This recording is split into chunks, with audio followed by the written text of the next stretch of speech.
एक बेटी जब जन्म लेती है तो उसे लगता है कि ये घर हमेशा उसका है, लेकिन उम्र के साथ उसे धीरे धीरे समझाया जाता है कि एक दिन उसे इसी देहरी को लांघ कर जाना होगा।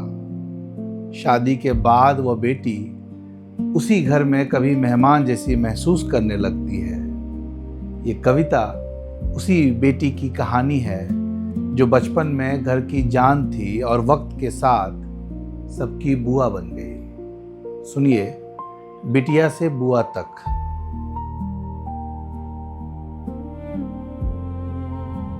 वो लड़की जिसने पहली बार चलना इसी आंगन की मिट्टी पर सीखा था, जिसने दीवारों को नए नाम दिए थे, दरवाजों को दोस्त समझा था और देहरी को कभी सीमा नहीं, बस खेल का एक हिस्सा माना था। वो नहीं जानती थी कि एक दिन यही देहरी उसके हिस्से की दुनिया को दो टुकड़ों में बांट देगी। एक तरफ बचपन रह जाएगा और दूसरी तरफ जिम्मेदारियां। बचपन में वो बापू की उंगली पकड़कर बाजार तक जाती थी, माँ के आंचल में छुपकर डांट से बच जाती थी, भाइयों की थाली से रोटी तोड़कर खाती थी और घर के हर कोने में अपना हक समझकर सो जाती थी। उसके लिए रसोई अपनी थी, चौखट अपनी थी, बरामदा अपना था, नीम की छांव अपनी थी और छत पर सूखते कपड़ों के बीच उड़ती हंसी भी अपनी थी। फिर धीरे धीरे उसे समझाया जाने लगा कि बेटी ज्यादा मत बोलो, कल को दूसरे घर जाना है। बेटी, ये घर तुम्हारा है पर हमेशा के लिए नहीं। बेटी सीख लो, सब कुछ ससुराल में काम आएगा। और वो चुपचाप सोचती रही, जिस घर में आंख खुली, जिस आंगन में पायल बजी, जिस दीवार पर ऊंचाई नापी गई, वो घर मेरा होकर भी मेरा पूरा क्यों नहीं है। फिर एक दिन घर में शहनाई बजी, दीवारों पर हल्की खुशबू चढ़ी, माँ ने आंखों में मुस्कान रखी, बापू ने सीने में आंसू दबा लिए, भाई दरवाजे के पास खड़े रहे और वो लड़की लाल जोड़े में बैठी सोचती रही कि क्या सचमुच में जा रही हूं। विदाई के समय उसने देहरी को देखा जैसे कोई बच्ची अपनी गुड़िया को आखिरी बार देखती है। उसने आंगन को देखा जैसे वहां उसकी हंसी अभी भी खेल रही हो। उसने माँ को देखा जैसे माँ का आंचल अभी भी पुकार रहा हो। और फिर वो देहरी लांघ कर चली गई। उस दिन सिर्फ एक बेटी विदा नहीं हुई, घर के भीतर से एक आवाज कम हो गई, रसोई में एक हाथ कम हो गया, आंगन में एक कदम कम हो गया और दीवारों से एक बचपन उतर गया। ससुराल में उसे बहू कहा गया, फिर पत्नी, फिर माँ। हर रिश्ते ने उसे नया नया नाम दिया, लेकिन किसी ने यह नहीं पूछा कि उसके पुराने नाम कहाँ रखे जाए।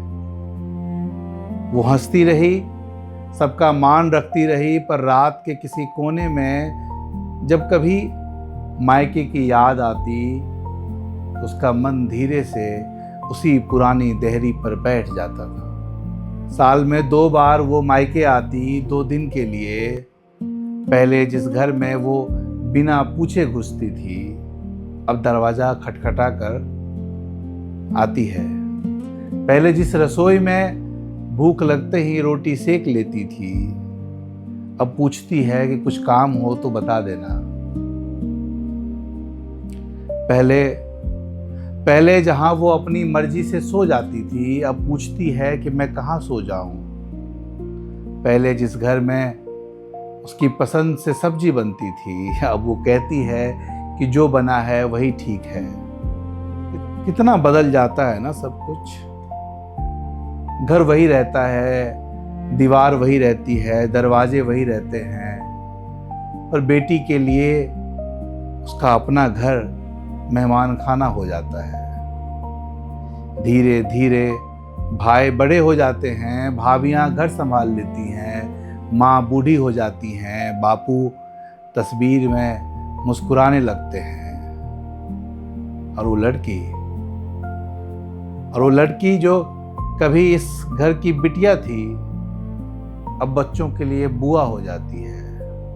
बुआ एक छोटा सा नाम जिसमें आधा बचपन छूट जाता है, आधा अधिकार खो जाता है और आधी उम्र दूसरों की मर्यादा निभाते निभाते रास्ते में ही ठहर जाती है। वो आती है तो अपने साथ मिठाई लाती है, बच्चों के लिए कपड़े लाती है, माँ के लिए दवा लाती है, भाई के लिए हालचाल लाती है और अपने हिस्से की अधिकार कभी नहीं लाती। वो जानती है कि अब इस घर में उसका बचपन रहता है पर उसका कमरा नहीं है, उसकी यादें रहती है पर उसकी जगह नहीं है, उसकी हंसी गूंजती है पर उसके लिए कोई कोना तय नहीं है। और लोग कहते हैं बुआ फिर आ गई, कितने दिन रुकेगी। अब तो उसका अपना घर है, लेकिन कोई यह नहीं समझता कि औरत का अपना घर आखिर होता कहाँ है। जिस घर में जन्मी वो कहता है पराई है, जिस घर में ब्याही गई वो कहता है नई है। और पूरी उम्र वो दो घरों के बीच अपनी असली जगह ढूंढती रहती है। उसे घर तोड़ने वाली मत कहना, वो तो टूटे हुए रिश्तों में भी अपना हिस्सा जोड़ने आती है। उसे बोझ मत समझना, वो तो खाली हाथ भी आए तो आशीर्वाद भर कर लाती है। उसे पराया मत कहना, उसकी रगों में इसी आंगन की मिट्टी बहती है। सावन आता है तो उसके भीतर का बचपन भी भीगने लगता है। कहीं दूर से नीम की सूखी गंध आती है, पुरानी छत याद आती है, माँ की आवाज़ याद आती है, बापू की खांसी याद आती है और वो सोचती है चलो एक बार घर हो आए। अब आंखों पर चश्मा है, घुटने में दर्द है, बालों में सफेदी है, पर रास्ता आज भी याद है। कौन सी गली मुड़नी है, कहाँ पीपल था, कहाँ बकरियां बनती थी, किस चौखट पर बैठकर उसने मेहंदी सुखाई थी, सब याद है। वो धीरे धीरे आती है, देहरी पर ठहरती है, जैसे पूछती हो कि पहचाना मुझे, पहचाना मुझे। आंगन चुप रहता है, दीवारें चुप रहती है और कहीं भीतर उसका बचपन दौड़ कर कहता है आ गई तू। कहीं भीतर उसका बचपन दौड़ कर कहता है कि आ गई तू। वो बच्चों के सिर पर हाथ फेरती है, भाभी से मुस्कुराकर बात करती है, भाई से पूछती है थकते तो नहीं, और माँ की पुरानी जगह को चुपचाप देखती रह जाती है। रसोई में जाते हुए अब भी डरती है, कहीं कोई कह न दे रहने दीजिए आप बैठिए। उसे बैठना अच्छा नहीं लगता, क्योंकि इस घर में वो कभी मेहमान नहीं थी। जाते समय वो कुछ नहीं मांगती, बस दरवाजे को देखती है, आंगन को देखती है और चावल के कुछ दाने हथेली से गिरा देती है, जैसे कह रही हो कि मैं खाली हाथ नहीं आई थी, मैं अपना बचपन लौटाने आई थी। फिर लौट जाती है अपने घर की ओर, जहाँ उसकी जिम्मेदारियाँ उसका इंतजार करती है। पीछे मुड़कर देखती है तो देहरी धुंधली हो जाती है, पर मन में एक बात साफ रहती है, बेटियां कभी पूरी तरह जाती नहीं है।